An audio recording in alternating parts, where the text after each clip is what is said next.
Good afternoon and welcome to Wednesday Hot Bread. I was wondering, have you ever been in a situation where you had someone who just kept failing you every time you give them a chance and they fail you again? You said, okay, I'm going to give you another chance, and they fail you again. Well, in Nehemiah chapter 9, that was the situation with the people of Israel. And so we're going to learn about God's grace and to know that God's grace is our only hope. Not only Israel's only hope, but our hope.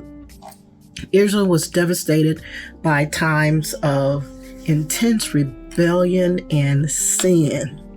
Yet when the people repented and returned to God, He delivered them. God puts no limit on the number of times we can come to Him to obtain His mercy, but we must come in order to obtain it. Recognizing our need, asking Him for help, we need to know this is what we have to do. We have to be sorry. We have to want to turn away from what we're doing. And in the case of Israel, they were committing all kinds of sin. They had idolatry, and of course they were doing things that were unbecoming of God's people. And so they really needed God's grace during this time.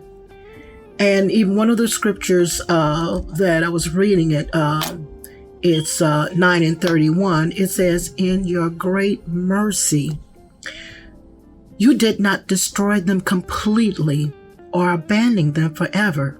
What a gracious and merciful God you are." And that's what we need to know, how great and how gracious God is.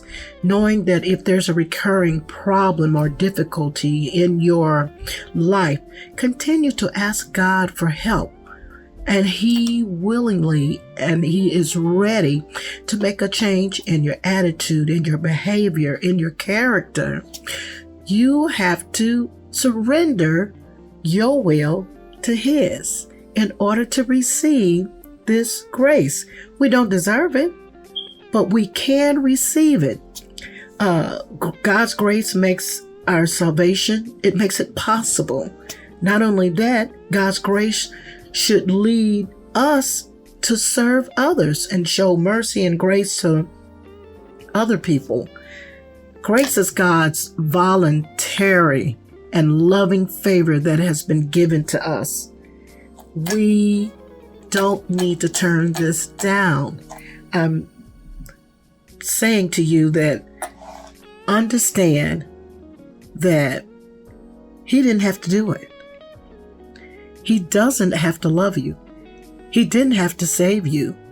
He didn't have to die for you, but He did. And because He did, that opened the door for us to receive His grace and His mercy for salvation, for the saving of our souls. So God's grace doesn't leave any room for self-righteousness. Let's think about it. When Paul's letter that he wrote, no doubt many heads nodded at as he condemned idol worshipers and homosexuality and violent people and murderers and liars and people who abuse other people and sell other people as slaves.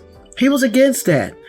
But what surprised his listeners must have felt when he turned on them and said, "You're just as bad.